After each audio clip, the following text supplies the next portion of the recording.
बेटा इतना भी कमजोर नहीं है। लेकिन फादर उसे कहते हैं तुम्हें इस बात को समझना होगा कि इस एनुअल मीटिंग का मकसद सिर्फ हम दोनों बाप बेटा को ही जलील करना है, क्योंकि वो लोग यहाँ पर मेरी फैमिली हेड की पोजीशन को छीनना चाहते हैं और साथ ही तुम्हें सभी के सामने कचरा साबित करना चाहते हैं। हो सकता है किसी एनुअल मीटिंग के कंपटीशन के दौरान ही तुम्हारी कल्टीवेशन को भी ब्लॉक कर दें, इसलिए तुम्हें बहुत ज्यादा एहतियात करना होगी। लिन फेंग उनसे कहता है फादर मैं पूरी तैयारी करके आया हूँ, इसलिए आपको परेशान होने की जरूरत नहीं है। हम दोनों बाप बेटा इस बार की एनुअल मीटिंग में इन सभी को बता देंगे कि लिन फैमिली के यंग मास्टर मैं ही हूँ और आप इस फैमिली के हेड हैं। तो फादर भी अपने बेटे की बात सुनने के बाद खुश हो जाते हैं, हंसते हुए उससे कहते हैं मुझे तुम्हारे पर फख्र हो रहा है, लगता है कि मैंने अपने बेटे की कल्टीवेशन को कुछ ज्यादा ही कम मांग लिया। चलो ठीक है, हम लोग इस बार की फैमिली मीटिंग में जरूर जाएंगे और जाकर सभी को बता देंगे हम बाप बेटा किसी से भी कम नहीं है। लेकिन साथ ही फादर उसे कहते हैं तुम्हें लिन कियान से बहुत ज्यादा होशियार रहना होगा। मैंने सुना है कि लिन कियान अपनी सोल लेयर के सेकंड लेवल तक पहुंचने वाली है और वो बहुत ज्यादा स्ट्रॉन्ग है। लिन फेंग उनसे कहता है फादर मुझे उसके बारे में अच्छी तरह से पता है, मैं पूरी एहतियात करूंगा। साथ ही वो फादर से कहता है फादर मैं बाहर कल्टीवेट करने के लिए जा रहा हूँ, जब एनुअल मीटिंग का वक्त आ जाए तब आप मुझे बुला लेना, मैं आ जाऊंगा। और साथ ही हमारा लिन फेंग वहाँ से चला जाता है। तो थोड़ी देर के बाद लिन कियान और उसके साथ दो और लोग वहाँ पर आते हैं। वो गार्ड जल्दी से उनके सामने झुकते हुए कहते हैं ग्रीटिंग्स यंग मिस, प्लीज जल्दी से अंदर आ जाए, आपके लिए दरवाजे खुले हैं। फैमिली के यंग मास्टर को तो इन लोगों ने घास भी नहीं डाली, जबकि लिन कियान के लिए ये यहाँ पर झुक रहे हैं और उसके लिए दरवाजा खोल रहे हैं और साथ ही उसका घोड़ा भी पकड़ रहे हैं। गार्ड्स कहते हैं मिस लिन कियान खूबसूरती और पावर दोनों में सबसे आगे है, हमारी फैमिली के उस कचरा यंग मास्टर से तो बहुत ज्यादा अच्छी है। तो लिन कियान वापस आने के बाद कहती है तो मुझे पता है कि लिन फेंग वापस आ चुका है, इस बार के टूर्नामेंट में लिन फेंग के साथ बहुत ही बुरा होने वाला है। तो नेक्स्ट सीन 7 दिन गुजरने के बाद का होता है। 7 दिन के बाद फैमिली मीटिंग के अरीना का सीन दिखाया जाता है, जहाँ पर इनकी फाइटिंग होने वाली है। यहीं पर इनका फाइटिंग कंपटीशन होगा। बाप बेटा दोनों ही वहाँ पर पहुँच जाते हैं। फादर वहाँ पर उन सभी की बातें सुनने के बाद काफी ज्यादा परेशान होते हैं कि ये सभी लोग अभी भी इनके बारे में बातें कर रहे हैं, जबकि लिन फेंग उनसे कहता है डैड आपको परेशान होने की जरूरत नहीं है, मैं यहाँ पर आज अपनी फैमिली की रेपुटेशन को गिरने नहीं दूंगा। लिन हाई उसे कहते हैं बेटा मुझे तुम्हारे पर पूरा यकीन है कि तुम ऐसा नहीं होने दोगे, लेकिन फिर भी फाइटिंग स्टेज पर बहुत ज्यादा ध्यान रखना। फादर जाकर अपनी हेड की चेयर के ऊपर बैठ जाती हैं, जबकि लिन बा जो कि थर्ड अंकल हैं और उनके साथ ग्रेट एल्डर बैठे होते हैं, जबकि बाकी के सारे एल्डर्स भी इस वक्त इस मीटिंग में मौजूद हैं। इस टूर्नामेंट को अनाउंस करने के लिए जो रेफरी का काम कर रहे हैं वो सेकंड एल्डर है। सेकंड एल्डर उन सभी से कहते हैं तो सारे बच्चे जो भी इस बार की एनुअल मीटिंग में हिस्सा लेना चाहते हैं इस कंपटीशन में, वो सभी लोग एरिना के सेंटर में आ जाओ। इस बार सिर्फ लिन फैमिली नहीं बाकी की सारी फैमिलीज में से बच्चे हिस्सा ले सकते हैं। तो हमारा फर्स्ट राउंड बहुत ज्यादा सिंपल होने वाला है। यहाँ पर तुम सभी लोग आपस में फाइट कर सकते हो, जिसके साथ चाहे उसके साथ फाइट कर सकते हो। सिर्फ रूल इतना होगा कि तुम में से जब 32 पीपल इस अरीना के ऊपर बच जाएंगे वही 32 अगले राउंड में जाएंगे, जबकि बाकी के सभी लोग जो कि अरीना से नीचे गिर जाएंगे वो डिस्क्वालीफाई हो जाएंगे। लिन फेंग भी वहीं पर उन सभी के बीच में खड़ा होता है। लिन फेंग कहता है कहीं ऐसा तो नहीं है कि फर्स्ट राउंड में लिन कियान और बाकी के सभी पावर हाउसेज मेरे ऊपर अटैक करेंगे। साथ ही लिन फेंग ये देखकर बहुत ज्यादा हैरान हो जाता है, क्योंकि वहाँ पर अरीना में जितने भी लोग होते हैं वो सारे के सारे लिन फेंग को आकर घेर लेते हैं। लिन फेंग कहता है ये सभी लोग मेरे इर्द गिर्द क्यों खड़े हैं। वो सभी लोग कह रहे होते हैं सिर्फ 32 पीपल ही हमारे नेक्स्ट राउंड में जाएंगे, तो हमें सबसे पहले तो यहाँ पर सबसे कमजोरों को निकालना होगा और सबसे ज्यादा कमजोर तो लिन फैमिली का कचरा यंग मास्टर लिन फेंग है। सबसे पहले इसे अरीना से बाहर फेंकते हैं। तो लिन कियान आगे बढ़ती है, अपनी पावर्स को रिलीज करती है। वो सभी लोग डर के मारे पीछे हट जाते हैं। लिन कियान उन सभी से कहती है कोई लिन फेंग को हाथ नहीं लगाएगा। मैं चाहती हूँ कि लिन फेंग आसानी के साथ इस राउंड को पार करके अगले 32 पीपल्स में जाए और सेकंड राउंड में जाए, क्योंकि सेकंड राउंड में मुझे इसके साथ फाइट करनी है। तुम सभी लोगों में से कोई भी इसको हाथ मत लगाना। और वो सभी लोग डिस्पर्स हो जाते हैं, कोई भी लिन फेंग के करीब नहीं आता। लिन फेंग भी इस बात से बहुत ज्यादा हैरान हो जाता है। लिन कियान उसे कहती है तुम्हें परेशान होने की जरूरत नहीं है, इनमें से कोई भी तुम्हें हाथ नहीं लगाएगा और तुम आसानी के साथ इस लेवल को पार करने के बाद सेकंड राउंड में चले जाओगे, क्योंकि मैं नहीं चाहती कि हमारी फैमिली का यंग मास्टर फर्स्ट राउंड में ही बाहर निकल जाए। लिन कियान कहता है पता नहीं ये यहाँ पर मेरी हेल्प क्यों कर रही है, लेकिन साथ ही मुस्कुराते हुए कहता है ये तो बहुत ही अच्छी बात है, बिना फाइट के मैं सेकंड लेवल में पहुंच जाऊंगा। लिन कियान उसे कहती है तो फिर ठीक है, अब यहीं पर खड़े रहो और एंजॉय करो, मैं किसी के साथ भी फाइट करने की जरूरत नहीं है। यही सेकंड राउंड स्टार्ट होगा, जबकि बाकी के सभी लोग लिन फेंग की तरफ देख रही होती है और कहते हैं ये लड़का तो कुछ ज्यादा ही लकी है। लिन कियान ने यहाँ पर बाकी सभी को इसके ऊपर अटैक करने से रोक दिया है, इसे यहाँ पर किसी से भी फाइट नहीं करना पड़ेगी और ये आसानी से सेकंड लेवल में पहुंच जाएगा। ग्रेट एल्डर कहते हैं आई ये लिन कियान यहाँ पर कर क्या रही है, इसने इस कचरे को सेकंड लेवल में क्यों जाने दिया। थर्ड अंकल उसे कहते हैं ग्रेट एल्डर आपको नहीं लगता कि ये बहुत ज्यादा अमेजिंग होने वाला है, क्योंकि फर्स्ट लेवल में तो सभी को एक दूसरे से फाइट करनी है, लेकिन हमारे सेकंड राउंड में राउंड रॉबिन खेला जाएगा, वहाँ पर सभी को एक दूसरे के साथ फाइट करना पड़ेगी, 1-on-1 मैच होगा। वहाँ पर जब ये कचरा हारेगा तो इससे हमें बहुत ज्यादा मजा आएगा। ग्रेट एल्डर उसे कहते हैं तो इसका मतलब लिन कियान ने ये सब कुछ सोच रखा है कि सेकंड राउंड में वो उसे बुरी तरह से हराएगी। तो ठीक है, ये देखने में तो बहुत ज्यादा मजा आएगा। सेकंड एल्डर उन सभी से कहते हैं अब जबकि स्टेज के ऊपर सिर्फ 32 पीपल ही बचे हैं तो हमारा ये फर्स्ट राउंड कंप्लीट होता है। यही 32 लोग अगले कंपटीशन अगले राउंड में जाएंगे। तो सेकंड एल्डर उन सभी से कहते हैं तो मैं यहाँ पर तुम्हें सेकंड राउंड के रूल्स के बारे में बताता हूँ। यहाँ पर हम लोग तुम सभी 32 पीपल्स की 4 ग्रुप बनाएंगे और सभी 4 ग्रुप्स में 8-8 बच्चे होंगे और उन 8 बच्चों को बाकी के 7 बच्चों के साथ फाइट करना होगी। तुम्हारे हर एक ग्रुप में से जो 2 बच्चे बाकी के ज्यादा बच्चों को हराएंगे वही हमारे इस थर्ड राउंड में पहुंच पाएंगे जो कि हमारा फाइनल राउंड होगा। साथ ही वो बॉक्स के अंदर से चिट निकालना शुरू करते हैं जिनके ऊपर उन्होंने बच्चों के नाम लिखे होते हैं। वो उन सभी बच्चों को बता देते हैं कि तुम्हारा ग्रुप कौन कौन सा है। वो 8-8 के ग्रुप्स बना देते हैं और उन्हीं 8 बच्चों को अपने बाकी के 7 बच्चों के साथ फाइट करनी है। तो हमारे फर्स्ट ग्रुप में लिन कियान को लिन हान के साथ फाइट करनी होती है। लिन कियान अरीना में आकर खड़ी हो जाती है। लिन हान उसके सामने खड़ा होता है लेकिन वो डर के मारे कांप रहा होता है। वो लिन कियान की तरफ देखता है, लिन कियान उसकी तरफ देखती है। थोड़ी देर उसे देखने के बाद वो कहता है मैं सरेंडर करता हूँ, मुझे लिन कियान के साथ फाइट नहीं करनी। देखने वाले सभी बहुत ज्यादा हैरान होते हैं और कहते हैं ये क्या, इसने तो फाइट शुरू करने से पहले ही अपनी हार मान ली। इसे भी से यहाँ पर हार मान ही लेनी चाहिए थी क्योंकि लिन कियान के सामने ये लड़का कुछ नहीं कर सकता था। ने बहुत ही अच्छा किया जो पहले ही हार मान ली है। लिन कियान कहती है चलो शुक्र है कि हमारी फैमिली के कुछ लोगों को अपनी लिमिट्स के बारे में तो पता है कि वो क्या कर सकते हैं और क्या नहीं कर सकते। सेकंड एल्डर कहते हैं तो लिन कियान ने अपने फर्स्ट मैच को जीत लिया है। जबकि दूसरे ग्रुप में हमारे लिन फेंग और लिन जैन के दरमियान में फाइट होती है। लिन जैन और लिन फेंग दोनों अरीना में खड़े होते हैं। लिन जैन कहता है ये तो फाइट बहुत ही जल्दी खत्म हो गई। लिन जैन हमारे लिन फेंग से कहता है लिन फेंग तुम्हें अभी सरेंडर कर देना चाहिए क्योंकि मैं बहुत ज्यादा लेजी हूँ और मुझे तुमसे फाइट नहीं करनी, इसलिए चुपचाप यहाँ से वापस चले जाओ, इस तरह तुम्हारी इंसल्ट नहीं होगी। सेकंड एल्डर जो कि बाहर खड़े होते हैं मैच शुरू होने से पहले ही वो कह देते हैं तो हमारा लिन जैन इस मैच को जीत चुका है और लिन फेंग इस मैच को हार चुका है, इसलिए लिन फेंग तुम जल्दी से नीचे उतर आओ। लिन फेंग इस बात से बहुत ज्यादा हैरान हो जाता है और कहता है सेकंड एल्डर जी आप क्या बात कर रहे हैं, अभी तो मैच शुरू भी नहीं हुआ और ना ही मैंने सरेंडर करने का कहा है। अब यहाँ पर ये फैसला कैसे कर सकते हैं कि मैं इस मैच को हार चुका हूँ और लिन जैन ने इस मैच को जीत लिया है। सेकंड एल्डर गुस्से के साथ उसे कहते हैं इस बात से फर्क नहीं पड़ता कि तुमने सरेंडर किया है या नहीं किया है, हमें पता है कि तुम ही हारने वाले हो, इसलिए चुपचाप यहाँ पर अरीना से नीचे उतर आओ। लिन फेंग भी चिल्लाकर उसे कहता है ये क्या बकवास है, मैंने अभी सरेंडर नहीं किया और मुझे फाइट करनी है, तुम लोग यहाँ पर खुद से ये फैसला नहीं कर सकते कि मैं इस मैच को हार चुका हूँ। सेकंड एल्डर चिल्लाकर उसे कहते हैं मेरे पास ये पूरा राइट है क्योंकि मैं यहाँ पर इस मैच को अनाउंस करने के लिए रेफरी बनाया गया हूँ। इस बार की एनुअल मीटिंग में जो कुछ भी होगा वो सभी कुछ मेरी निगरानी में होगा। अगर मैंने फैसला किया है कि तुम हारने वाले हो तो तुम हार चुके हो, चलो जल्दी से नीचे उतरो। तो मुझे तो इन फैमिली वालों की समझ नहीं आती कि बेचारे लिन फेंग को भी फाइट भी नहीं करने दी और अभी से इसको यहाँ पर कचरा बनाकर टूर्नामेंट से बाहर करने की कोशिश की जा रही है। तो यहाँ पर हम लोग अपनी एपिसोड 18 का एंड करेंगे। तो नेक्स्ट एपिसोड में देखेंगे क्या हमारा लिन फेंग यहाँ पर इस टूर्नामेंट में फाइट कर पाएगा या नहीं। एपिसोड की एक्सप्लेनेशन अच्छी लगी हो तो कमेंट करके जरूर बताइएगा। चैनल को सब्सक्राइब कर दे, वीडियो को लाइक और शेयर कर दे। शुक्रिया।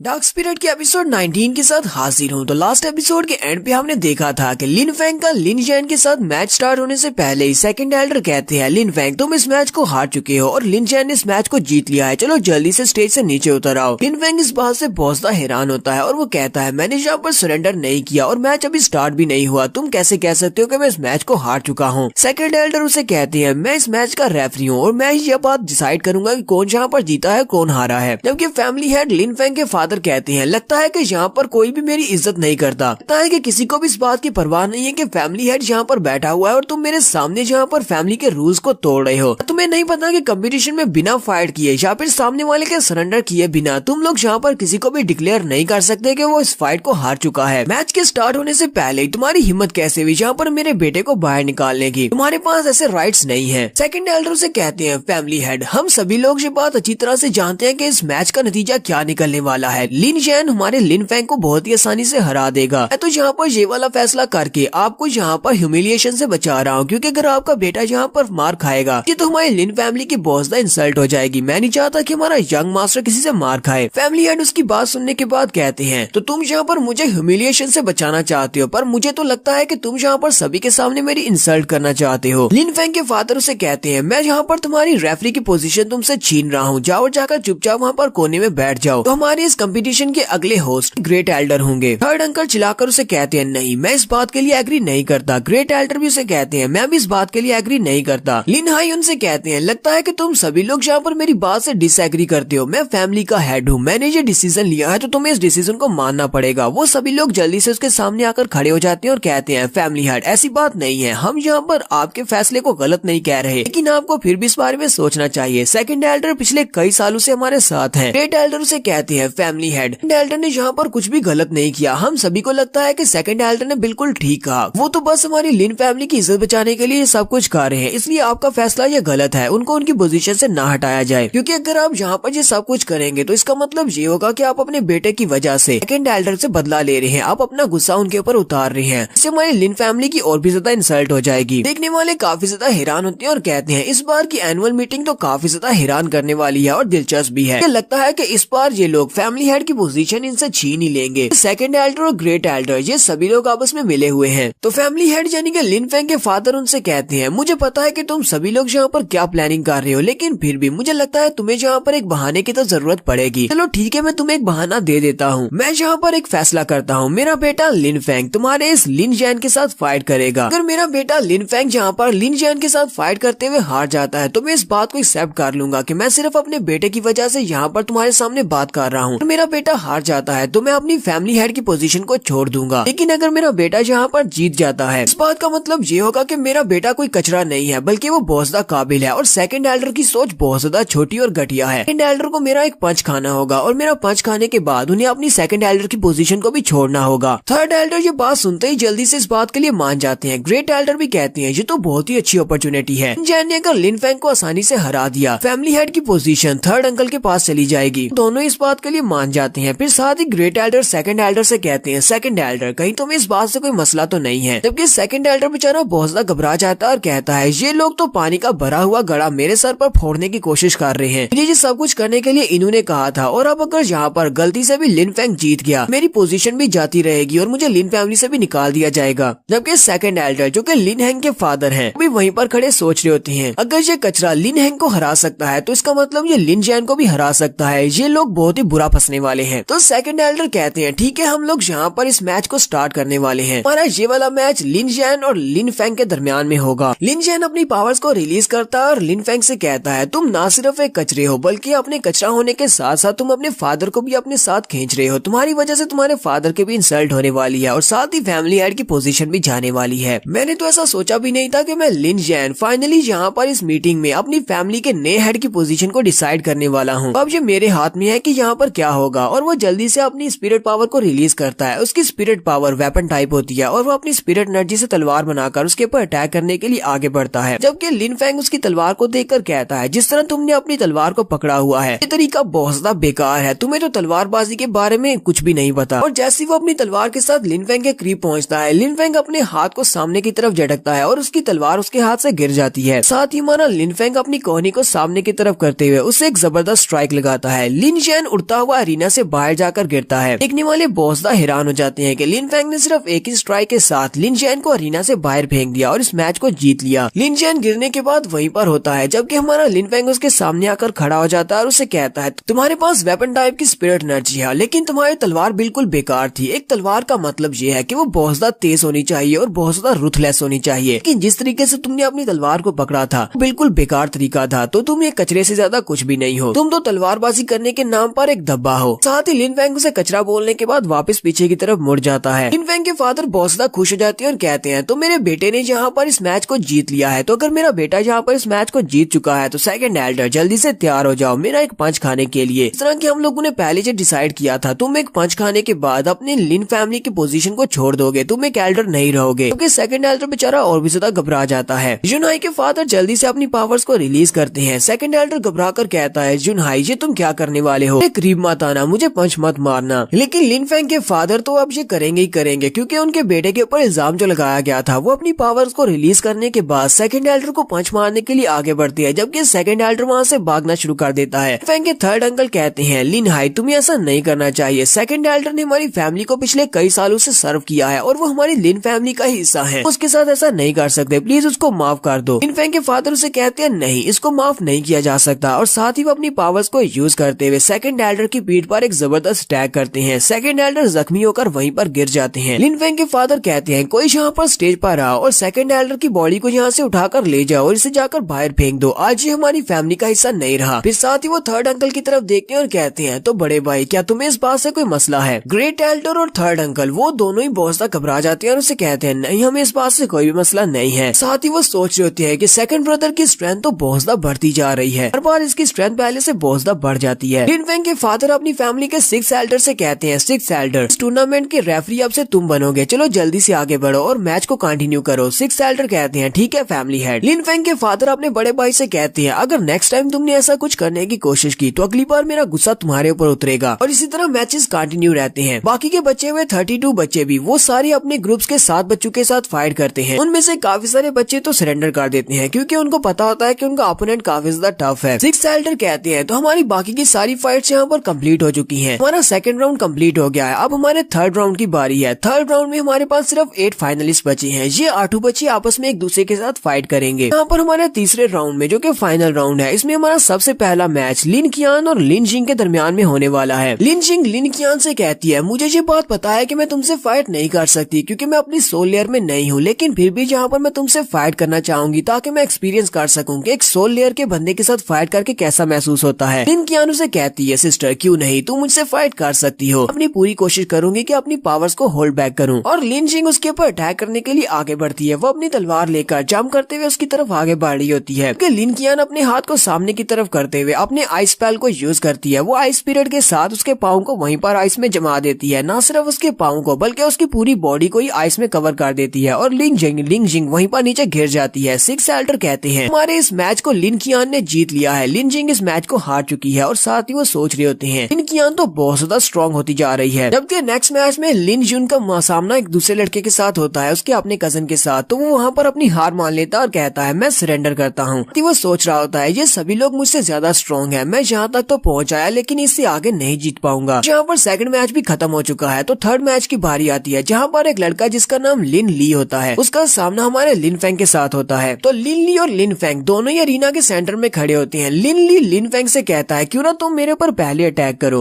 लिन फेंग उसे कहता है चलो ठीक है मैं तुम्हारे पर पहले अटैक करता हूँ। लिन ली हंसना शुरू कर देता है और कहता है अब जबकि मेरा ओपोनेंट एक कचरा है तो मुझे लगता है कि मैं यहाँ पर जीतने वाला हूँ, चाहे तू मेरे पर पहले ही अटैक क्यों ना कर लो फिर भी मैं ही जीतूंगा। वो भी वहीं पर हंस ही रहा होता है कि लिन फेंग बड़ी स्पीड से आगे बढ़ता है और अपने हाथ को उसकी गर्दन पर रखते हुए उसे पीछे की तरफ झटक देता है, उसे एक जोरदार झटका देता है। लिन फेंग उसे अरीना से बाहर फेंक देता है। लिन ली उड़ता हुआ पीछे वाली दीवार में जाकर पटकता है और दीवार भी टूट जाती है। देखने वाले बहुत ज्यादा हैरान हो जाते हैं और कहते हैं ने सेमीफाइनल्स के फर्स्ट राउंड को बड़ी आसानी से जीत लिया, लिन ली को सिर्फ एक ही अटैक के साथ इसने हरा दिया। लिन ली भी सोच रहा होता है इस लड़के को सभी फैमिली वाले कचरा समझते हैं लेकिन मेरी नजर में ये एक जीनियस है, इसने सिर्फ एक ही अटैक के साथ मुझे अरीना से बाहर फेंक दिया है। सिक्स एल्डर कहते हैं तो हमने यहाँ पर थर्ड मैच को भी देख लिया, अब हमारा चौथा सेमीफाइनल मैच होने वाला है। हमारा चौथा सेमीफाइनल मैच लिन वू और लिन हैन के दरमियान में होने वाला है। तो ये दोनों ही यहाँ पर सेमीफाइनल में पहुंचे हैं, यानी कि ये दोनों ही काबिल हैं। लिन हैन दूसरे से कहता है लिन वू क्या तुम्हें लगता है कि हमें यहाँ पर फाइट करने की जरूरत भी है? लिन वू से कहता है नहीं मुझे नहीं लगता कि हमें यहाँ पर फाइट करने की जरूरत है। देखने वाले सारे भी चलाना शुरू कर देते हैं और कहते हैं ये किस तरह की बकवास है लिन वू, तुम्हें इसके साथ फाइट करनी चाहिए, तुम सेमीफाइनल तक पहुंचे हो, तुम लिन फैमिली का नाम खराब नहीं कर सकते, तुम यहाँ पर सरेंडर नहीं कर सकते, चलो जल्दी से फाइट करो। लिन हैन लिन वू से कहता है तुम तो बहुत ज्यादा डरपोक हो, तुम्हें मुझसे फाइट नहीं करनी तो चलो जल्दी से अरीना से नीचे चले जाओ। जबकि लिन वू आगे बढ़ता है और उसे कहता है यहाँ पर अरीना से नीचे मैं नहीं जाने वाला बल्कि तुम जाने वाले हो। और साथ ही वो अपनी एनर्जी को रिलीज करता है, उसे कहता है मैं सिर्फ 3 तक गिनती गिनूंगा, अगर तुम 3 तक गिनती गिनने के बाद यहाँ से नीचे नहीं उतरे तो तुम्हारे साथ बहुत ही बुरा होने वाला है। अब वो वहाँ पर अपनी पावर्स को रिलीज करता है। लिन हैन को भी इस बात का अंदाजा हो जाता है कि ये भी अपनी सोल लेयर पर है और ये अपनी पावर्स को यहाँ पर छुपा रहा था। वो बेचारा भी बहुत ज्यादा घबरा जाता है। और यहीं पर हम लोग अपनी एपिसोड 19 का एंड करेंगे। एपिसोड की एक्सप्लेनेशन अच्छी लगी हो तो कमेंट करके जरूर बताइएगा। चैनल को सब्सक्राइब कर दे, वीडियो को लाइक और शेयर कर दे। शुक्रिया।